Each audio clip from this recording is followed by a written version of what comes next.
Hi everyone, welcome to officers Adda 24/7 and welcome to 10 minute में clear करिए अपना straight line method. So hi everyone, मेरा नाम प्रियांशु है। स्ट्रेट लाइन मेथड एक मेथड ऑफ डेप्रिसिएशन है। जहां से सवाल शुरू ये होता है कि डेप्रिसिएशन क्या होता है। चलिए 10 मिनट में जानते हैं डेप्रिसिएशन क्या होता है, स्ट्रेट लाइन मेथड क्या होता है। और जेआईबी एफएम में अगर आप अटेम्प्ट कर रहे हो या फिर डीबीएनएफ में अटेम्प्ट कर रहे हो तो यहाँ से आपको इनके लेवल ऑफ क्वेश्चंस को भी मैं प्रैक्टिस करवा दूंगी। चलिए, डेप्रिसिएशन क्या होता है। डेप्रिसिएशन को समझने का बड़ा ही आसान तरीका है।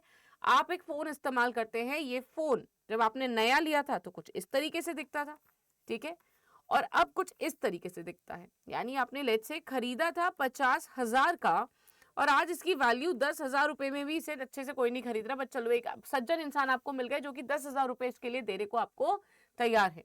ये जो 50,000 से 10,000 तक का आपका फोन की वैल्यू गिर गई है, यही डिक्लाइन को हम लोग क्या बोलते हैं, depreciation. So depreciation is basically decline in the value of asset.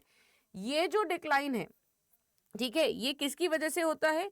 ये होता है असेट को यूज करने के लिए। आपने उसे यूज करा, देखो इसको यूज करा तो उसमें स्क्रैच हो गए, स्क्रीन टूट गई, ठीक है, या फिर टेक्नोलॉजिकल चेंजेस की वजह से, यानी टेक्नोलॉजी पुरानी हो गई जिसकी वजह से आपका जो फोन है वो आउटडेटेड हो गया, है ना। तो इन चीजों की वजह से अगर मेरे फोन की वैल्यू डिक्लाइन हो रही है तो मैं उसे क्या बोलती हूँ, depreciation.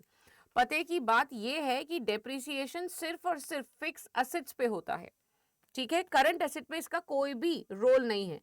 Depreciation is charge on fix assets only. Current asset जैसे कैश, बैंक, इन सब पे थोड़ी डेप्रिसिएशन होता है, ठीक है। तो ये सिर्फ फिक्स एसेट पे लगता है। बट यहीं पे सवाल हो जाता है कि फिक्स एसेट में तो दो कैटेगरी आती थी, तो हमें थोड़ा सा और इसे डिफाइन करना पड़ेगा। अगर हम फिक्स एसेट पे जाते हैं तो हमारे फिक्स एसेट तो दो तरीके के होते हैं। क्या क्या होते हैं? फिक्स एसेट होते हैं हमारे टैंजिबल और हमारे फिक्स होते हैं एसेट होते हैं इनटैंजिबल। टैंजिबल का मतलब होता है जिनको हम छू सकते हैं, देख सकते हैं, फिजिकली उनको आइडेंटिफाई किया जा सकता है। It can be touch, it can be seen. लेकिन जिनका फिजिकल एग्जिस्टेंस नहीं है वो इनटैंजिबल है, जैसे गुडविल, पेटेंट, कॉपीराइट, ट्रेडमार्क, ये सब इनटैंजिबल है। वहीं पर बिल्डिंग, है ना, आपका plant and machinery, laptops, computers, ये सब टैंजिबल है। सॉफ्टवेयर इनटैंजिबल है। जो टैंजिबल है इनकी वैल्यू जब डिक्लाइन होती है उसे हम बोलते हैं डेप्रिसिएशन। वहीं पे इनटैंजिबल को हम क्या बोलते हैं, उनका जो वैल्यू डिक्लाइन होता है उसे हम बोलते हैं अमोर्टाइजेशन, ठीक है। दोनों का मीनिंग वही है, decline in the value, but क्योंकि इनटैंजिबल अलग है, टैंजिबल अलग है, we use two different words. चलिए, अब मैं आपसे रिक्वेस्ट करती हूं, यहां तक अगर आपको इन्फॉर्मेशन अच्छी लगी हो तो जल्दी से एक बार से शेयर कर दीजिए। हम बढ़ते हैं आगे, अपने फ्रेंड्स, कलीग्स के साथ शेयर करते जाइए जो भी इस टॉपिक को देखना चाहते हैं, जिनको आपको लगता है ये बेनिफिशियल होगा। नाउ डेप्रिसिएशन जो है वो मेरे बिजनेस की कॉस्ट है। भाई क्यों बिजनेस की कॉस्ट है? ऑपरेटिंग का मतलब होता है कोर बिजनेस से रिलेटेड। सो ये मेरे बिजनेस की कोर कॉस्ट है। वाई? बिकॉज मैंने वो मशीन खरीदी ही क्यों है? बिजनेस के लिए ना। अगर मेरा बिजनेस नहीं होता तो मशीन नहीं होती, तो डेप्रिसिएशन नहीं होता। लेकिन ये डेप्रिसिएशन एक ऐसा खर्चा है, ऐसी कॉस्ट है जो कि कैश को नहीं इंपैक्ट करता। मतलब अगर मैं टेलीफोन का बिल पे करती हूं तो मेरा कैश कम होगा, लेकिन वहीं पे जहां पे मैं डेप्रिसिएशन लिखती हूं मेरा कैश कम नहीं होगा। बिजनेस में हम मैचिंग प्रिंसिपल यूज करते हैं जो कि कहता है कि income and expenditure should belong to same time period.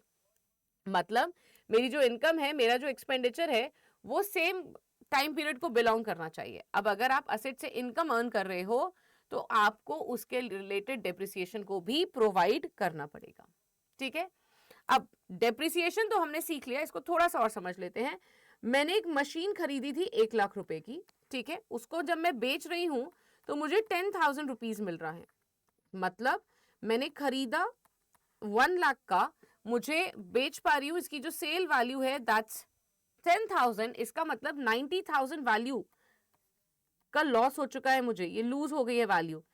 इसी loss in the value of asset, decline in the value of asset को हम क्या बोलते हैं, डेप्रिसिएशन। यानी ओवर द टाइम मेरे जो एसेट की वैल्यू है दैट हैज डिक्लाइंड बाय 90,000, ठीक है, that has declined by 90,000 and that 90,000 is basically called as depreciation. I hope this part is clear.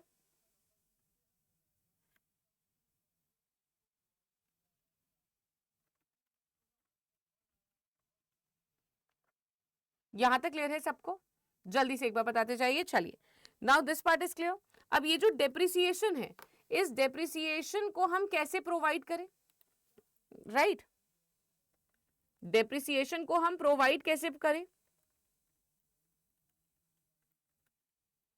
देखो, अब ये जो 90,000 है इसको या तो मैं इक्वली डिस्ट्रीब्यूट कर दूं या तो किसी रेशियो में डिवाइड कर दूं। वो मेथड क्या होगा, वो एलोकेशन कैसे होगा? तो डेप्रिसिएशन को एलोकेट करने के तरीके को ही हम बोलते हैं मेथड्स ऑफ डेप्रिसिएशन, जिसके अंदर आता है आपका straight line method. Straight line method of depreciation क्या बोलता है? ये पहला मेथड है जो हम आज डिस्कस कर रहे हैं, तभी मैं आपको बोल रही हूँ चैनल को जरूर सब्सक्राइब कर लीजिएगा so that you get access to all such important content.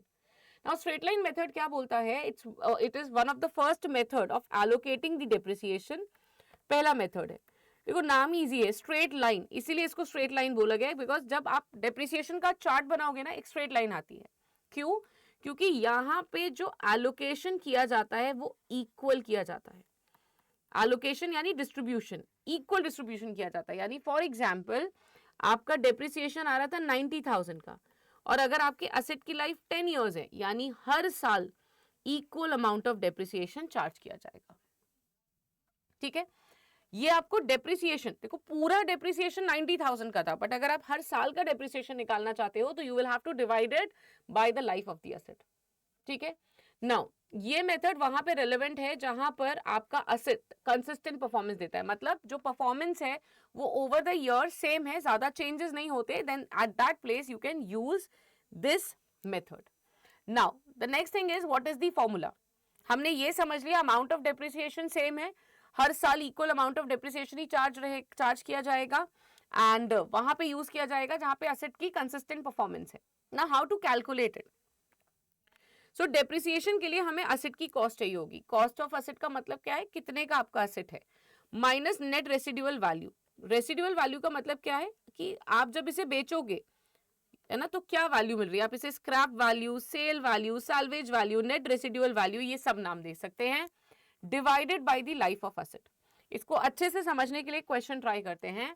The original cost of the asset is 2,50,000. The useful life of the asset is 10 years and net residual value is estimated to be 50,000. Let's calculate depreciation. अब देखो मेरे asset की original cost कितनी है, 2,50,000 है। ठीक है, asset की original cost कितनी है, 2,50,000, और रेसिडुअल वैल्यू यानी अगर मैं इसको 10 साल बाद बेचूंगी तो मुझे कितनी वैल्यू मिल जाएगी, अप्रोक्सीमेटली 50,000 मिल जाएगा। यानी मेरा डेप्रिसिएशन हो गया 2 लाख का and life of the asset कितनी है, 10 years. That means approximately the depreciation for every year would be 2,20,000। थोड़ा सा और इसे डिटेल में कर देती हूं, यानी 2 lakh divided by 10 that is ₹20,000 every year. अब यहाँ पे स्ट्रेट लाइन मेथड में हर साल का जो अमाउंट ऑफ डेप्रिसिएशन है दैट वुड बी सेम, यानी ईयर 1 हो, 2 हो, 3 हो, 4 हो, वो 20,000 ही रहेगा, इट विल नॉट चेंज। ठीक है, देन करते हैं थोड़ा सा exam level of question try. Patel transport acquired a truck on 1st October 2019 at a cost of ₹4 lakh. The firm writes off depreciation at 10% of the original cost every year. The books are closed on 31st March every year. Calculate the depreciation amount for 3 years. Now exam में जब ये question पूछा गया था तो first year बोला गया था। ठीक है, हम फर्स्ट एंड सेकेंड ईयर निकाल देंगे। अब देखो यहाँ पे ये क्वेश्चन में थोड़ी सी चालाकी की गई है, एक तो मेथड आपको नहीं बताया है, राइट, लेकिन ओरिजिनल कॉस्ट बोला गया है। जब भी आपको ओरिजिनल कॉस्ट वर्ड दिखे ना वो एसएलएम ही होता है। एसएलएम में हम असेट की ओरिजिनल कॉस्ट पे ही डेप्रिसिएशन निकालते हैं। ठीक है, आपको बोला है कि जो असेट की कॉस्ट है वो कितनी है, 4 लाख। ठीक है, डेप्रिसिएशन का रेट है 10%। ये तो बहुत इजी हो गया मैम, ये तो 40,000 है, दिस इज डन। नहीं भाई, एक चीज बहुत इंपॉर्टेंट है, इन्होंने बोला है कि आपने ट्रक को 1 अक्टूबर को खरीदा है। अब याद करो, एक जो फाइनेंशियल ईयर है वो शुरू होता है 1 अप्रैल में और एंड होता है 31 मार्च, और इस टेन्योर में आपको 12 महीने मिलते हैं। करेक्ट, यहाँ पे आपको 12 महीने मिलते हैं। बट जब ये एसेट बीच में खरीदा गया 1 अक्टूबर को, तो 1 अक्टूबर से 31 मार्च तक सिर्फ 6 महीने ही होते हैं। तो डेप्रिसिएशन 10% तो है, लेकिन ये पूरे साल का है। हमने ईयर 1 में इस मशीन को सिर्फ 6 मंथ से यूज करा, मतलब अगर 12 महीने का डेप्रिसिएशन 40,000 है तो ईयर 1 का डेप्रिसिएशन फॉर 6 मंथ कितना हो जाएगा, 6/12 दैट इज 20,000। ठीक है, ईयर 2 में क्या हो जाएगा, ईयर 2 में तो आपने पूरा 12 महीने यूज करा है, तो machine is 4 lakh into 10% would give us 40,000. ठीक है, इसकी पहले की कैलकुलेशन हमने यहां की हुई है. ठीक है, चलिए. तो ये थे हमारे इंपॉर्टेंट कॉन्सेप्ट. अगर आप हमारे साथ JIB की तैयारी करना चाहते हैं, because we help bankers and banking students to clear JIB and DBNF exam. आप चाहें तो डिटेल्स के लिए इस नंबर पे कॉल कर सकते हैं. It is 09819819247. ठीक है, I am writing the number over here, 09819819247. आप इस नंबर पे कॉल कीजिए. ये नंबर पे जाने के बाद आपको अच्छा खासा डिस्काउंट मिलेगा, ज्यादा वैलिडिटीज मिलेंगी और मेजर बेनिफिट्स आपको समझ आएंगे. तो अभी कॉन्टैक्ट करिए so that we can help you in your increment. अगर आपको ये सेशन अच्छा लगा हो, do not forget to click on the like button and subscribe our channel. Thank you.